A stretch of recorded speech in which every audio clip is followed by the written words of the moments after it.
wa min sayyiati a'malina may yahdihillahu fala mudhillalah wa may yudlilhu fala hadiyalah. Amma ba'du.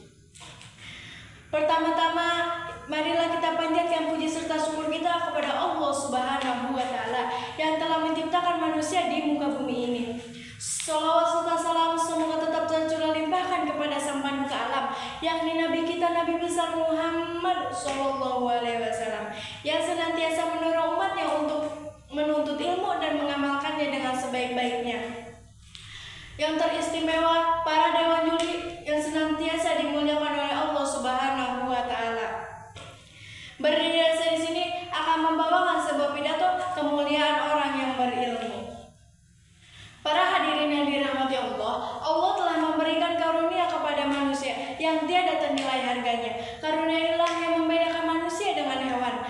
Dengannya manusia dapat bertindak dan berperilaku sesuai dengan koridor kemanusiaan.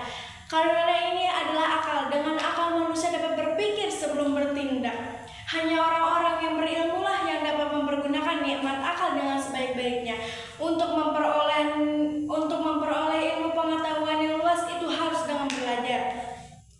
Allah menjelaskan dalam Al-Quran, Allah menjelaskan perbedaan antara orang berilmu dengan orang yang tidak berilmu. Firman-Nya dalam Al-Quran yang artinya, katakanlah adakah sama orang-orang yang mengetahui dengan orang yang tidak mengetahui? Sesungguhnya orang yang berakallah orang yang menerima pelajaran.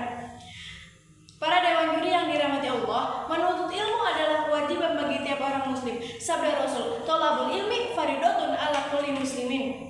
Yang artinya, sesungguhnya menuntut ilmu itu adalah kewajiban bagi tiap orang muslim. Dalam hadis lain, Rasulullah SAW menjelaskan bahwa Allah akan mempermudah jalan baginya ke surga. Orang yang alim tidaklah sama dengan orang bodoh.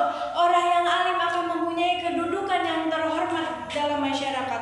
Orang yang alim itu akan dihormati, disegani, dan dijadikan bahan bertanya oleh masyarakat. Sungguh beda dengan orang bodoh yang hanya menjadi bahan olokan dan dipandang hina dan selalu disepelekan. Nauzubillahi min zalik. Allah berjanji dalam Al-Quran bahwa Ia akan meninggikan derajat seseorang yang beriman dan berpengetahuan.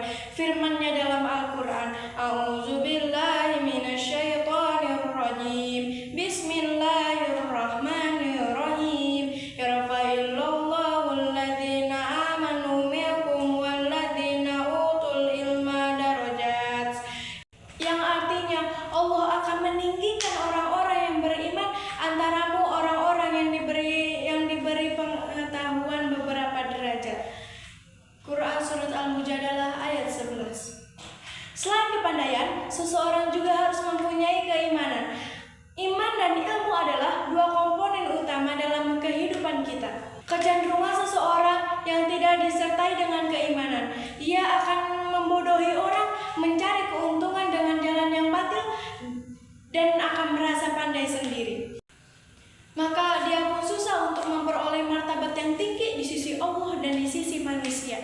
Terkadang dia melakukan ibadah tanpa dibarengi dengan ilmu, seringkali salah dan tidak sesuai dengan syariat Islam. Dalam suatu riwayat diceritakan bahwa iblis tidak takut kepada orang yang sholat, namun iblis takut kepada orang yang tidur. Karena orang yang sedang tidur itu adalah orang yang alim atau orang yang pandai, sedangkan orang yang sedang sholat itu adalah orang yang bodoh. Lalu mendengar itu Rasulullah bersabda, tidurnya orang yang berilmu itu lebih baik dibanding ibadahnya orang yang bodoh. Al-Hadis.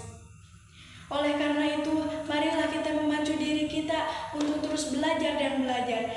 Jadikanlah setiap orang yang kita temui itu sebagai guru, dan jadikanlah setiap apa yang kita lihat dan kita alami itu sebagai pelajaran bagi kita. Demikian kita pun dapat belajar dimanapun, kapanpun, dan dengan siapapun. Karena ilmu yang bermanfaat ialah bekal yang bisa kita bawa mati. Rasulullah bersabda, jika mati seseorang, maka terputuslah segala amal perbuatannya, kecuali 3 perkara. 1. Sedekah jariyah. 2. Ilmu yang bermanfaat. Dan ketiganya, doa anak soleh. Hadis riwayat Muslim. Demikianlah itu sajalah yang dapat saya sampaikan. Kurang dan lebihnya mohon dimaafkan.